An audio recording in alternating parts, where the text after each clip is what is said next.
अस्सलाम वालेकुम नाज़रीन, आप देख रहे हैं हैदराबाद न्यूज़। मैं हूं आपका मेज़बान उज़ैर खानज़ई। नाज़रीन, मैं इस वक्त मौजूद हूं गुल सेंटर चौक पर, जहां पर एक नौजवान हैदराबाद की सफाई के लिए निकल पड़ा है, जो कि हैदराबाद की सफाई के लिए चंदा इकट्ठा कर रहा है।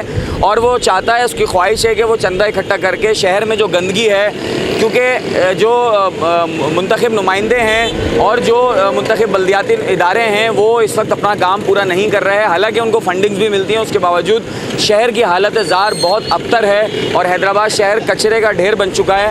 यही वजह है कि लोग अपनी मदद आपके तहत इस शहर से हमदर्दी करने के लिए, अपने शहर से वफादारी निभाने के लिए अपनी अपनी जगह पर अपना अपना काम कर रहे हैं। वहीं ये नौजवान आज गुल सेंटर चौक पर चंदा जमा कर रहा है, इकट्ठा कर रहा है। आप देख सकते हैं कि इसके हाथ में एक प्ले कार्ड है जिस पर लिखा है हैदराबाद की सफाई के लिए डोनेट करिए, और इसके हाथ में एक बाल्टी है जिसमें जो है वो लोग आ रहे हैं और बहुत सारे लोगों ने इसको जो है वो डोनेट भी किया है और चंदा दे रहे हैं। हर कोई अपनी ज़िम्मेदारी पूरी करना चाहता है।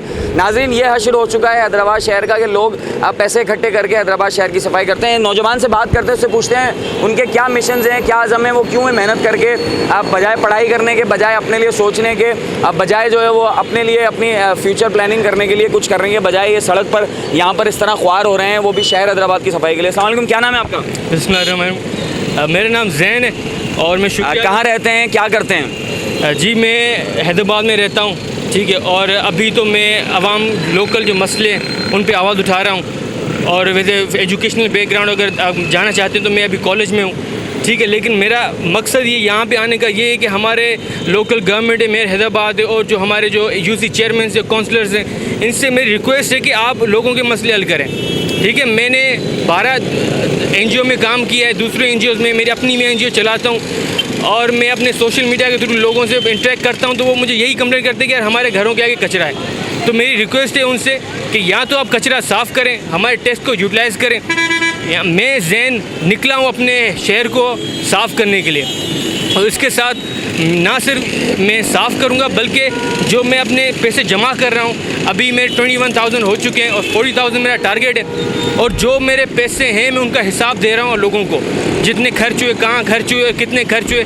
1 रुपया भी मेरे अपने जेब में नहीं जा रहा है। आवाम के पैसे आवाम के लिए ही इस्तेमाल हो रहे हैं। और मैं रिक्वेस्ट करूँगा आपके प्लेटफॉर्म के थ्रू कि बराए मेहरबानी जो सच्चे लोग हैं, जो ऑनेस्ट लोग हैं, जो नौजवान हैं, जो मुल्क के लिए कुछ करना चाहते हैं, वो स्पेशली जो हमारे जो बिज़नेस कम्युनिटी हैदराबाद की और जो दूसरे हमारे लोग हैं जो हैदराबाद के, वो सपोर्ट करें उन लोगों को जो ऑनेस्ट हैं, जो काम करना चाहते हैं, ना कि वो जो दूसरे अपने एजेंडा लेके बैठे हैं।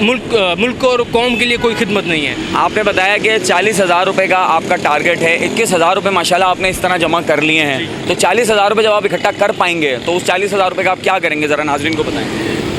अच्छा सवाल है।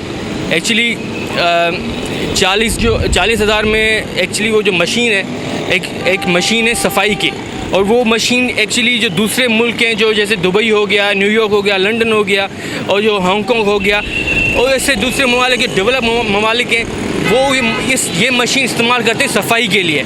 अब मेरी ये मकसद ये पाकिस्तान गवर्नमेंट पाकिस्तान और जो हमारे लोकल जो म्यूनिसिपल हैं हमारे हैदराबाद की, और जो लोकल गवर्नमेंट है, वो बिल्कुल ही निगलेक्ट है इस, और उनको शायद पता ही नहीं है कि ये मशीन सफाई की भी होती है जिसका। और जब मैं मशीनें ले लूँगा तो मैं ज़रूर सोशल मीडिया को और आपके प्लेटफॉर्म के थ्रू मैं ज़रूर बताऊँगा कि मैंने मशीन कौन सी ली। अभी मैं वो डिस्क्लोज़ नहीं कर रहा हूँ क्योंकि मैं चाहता हूँ कि वो सरप्राइज़ रहे। जब मेरे पैसे आ जाएंगे तो मैं आवाम को वो सरप्राइज़ दूंगा कि वो। अच्छा, 40,000 रुपये की आपने बताया कि ये मशीन है, तो मतलब वो मशीन तो आप ख़रीद पाएंगे, फिर उसको ऑपरेट कैसे करेंगे, उसको चलाने के लिए भी आपको बजट चाहिए होगा, वो भी इसी तरह इकट्ठा करेंगे? एक्चुअली नहीं, 40,000 मेरा वो एक टारगेट है। वो मशीन एक्चुअली 33,000 की है, तो जो 6-7,000 जो रिमेनिंग होंगे उसमें से वो हो गया कि एक तो पेट्रोल का खर्चा होगा और ज़्यादा से ज़्यादा इंजन ऑयल का खर्चा होगा। वो 1 मैन ऑपरेट कर सकता है, उसको एक आदमी ऑपरेट कर सकता है। तो और इंशाल्लाह मैं वो एक मैसेज दूंगा सिंबॉलिकली कि 33,000 में मैं वो मशीन ले सकता हूँ। तो जो हमारी लोकल गवर्नमेंट है, जो इदारे म्यूनिसिपल है, वो क्यों नहीं, उनके पास लाखों रुपए फंड्स आते हैं, अरबों रुपए फंड्स आते हैं, वो क्यों नहीं ऐसी मशीन लेते और क्यों नहीं अपने आवाम की खिदमत करते? अच्छा, आपने बताया कि आप जो है वो कॉलेज के स्टूडेंट हैं, आप जो है वो अपना कॉलेज कैसे कंटिन्यू कर पा रहे हैं और ये जो एक्टिविटी कर रहे हैं, और इसमें आपके साथ कितने लोग शामिल हैं, मुझे ये भी बताएं। जी, मेरी कॉलेज की जो एजुकेशन है वो अपने साथ चल रही, ठीक है, और इंशाल्लाह वो जारी रहेगी। मेरा मकसद ये है कि इवन कॉलेज के बाद मैं चाहता हूँ कि कॉलेज से पहले ही मैं अपना मकसद ड्यूरिंग कॉलेज ही मेरा अपना मकसद डिफाइन कर लूँ, क्योंकि अक्सर नौजवान होते हैं वो मिसगाइडेड होते हैं, उनको मालूम नहीं होता ज़िंदगी में करना क्या है। अब मेरे पास तो मेरा मकसद मिल गया है। मैं तो लोगों को कहता हूँ अपना मकसद ढूंढे। ये नहीं कि अफसोस से ही हमारे यहाँ पे है 4-5 डिग्रियाँ हैं वो मिलती हैं पाकिस्तान में, लेकिन यहाँ और ज़्यादा रास्ते हैं जहाँ पे हम लोगों की खिदमत कर सकते हैं। और मेरा ये जो मकसद है ये मेरी आवाम के लिए, मैं चाहता हूँ कि मैं पाकिस्तान को और अपने हैदराबाद के लोगों को आगे ले जाऊँ इसी मकसद में, इसी के थ्रू, और तालीम भी इसी के लिए ले रहा हूँ और इंशाल्लाह इसी के लिए लेता रहूँगा। अच्छा, ये जो आप काम कर रहे हैं इसको कितने घंटे दे रहे हैं और आपकी फैमिली इस पर एतराज़ नहीं करती? एक्चुअली फैमिली एतराज़ करती है। फैमिली मेरी पहले दिन से करती, मुझे 3 साल हो गए ये काम करते हुए। मैं पहले फिक्स्ड NGO है अभी भी हैदराबाद में काम कर रहे हैं माशाल्लाह, उनके साथ में था, और अभी मैं अपने थ्रू अपने आप काम कर रहा हूँ। मैं चाहता हूँ कि मेरे, क्योंकि अपने तरीके हैं काम करने के, और मेरी फैमिली का एतराज़ है, लेकिन उसके साथ शायद अभी वक्त के साथ वो भी समझ रहे हैं कि ये अपने मुल्क के लिए काम कर रहा है, और उनका भी जो नज़रिया है वो तब्दील हो रहा है।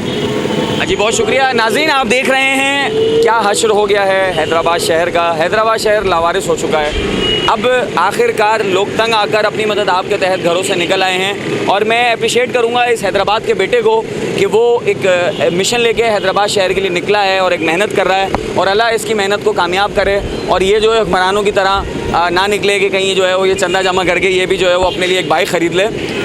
नाज़रीन, इस तरह अगर आप भी चाहें तो अपनी मदद आपके तहत बहुत कुछ कर सकते हैं। इसने हिम्मत की है, इसने कोशिश की है, अपने घर से निकला है, एक मेहनत की है, एक कोशिश शुरू की है। आप लोग भी इस तरह कोशिश कर सकते हैं और अपने हैदराबाद शहर की, अपने शहर की, अपने मुल्क की किस्मत बदल सकते हैं। ज़रूरी नहीं है कि हम सिर्फ हुकूमत की जानिब से इंतज़ामात मिलने या सहूलियात मिलने के इंतज़ार में बैठे रहें। हमें हिम्मत करनी पड़ेगी, हमें मेहनत करनी पड़ेगी। इसी तरह हम अपने मुल्क पाकिस्तान को तरक्की दे सकते हैं। अपने मेज़बान उज़ैर खान ज़ई को दीजिए इजाज़त। अल्लाह ने के बाद।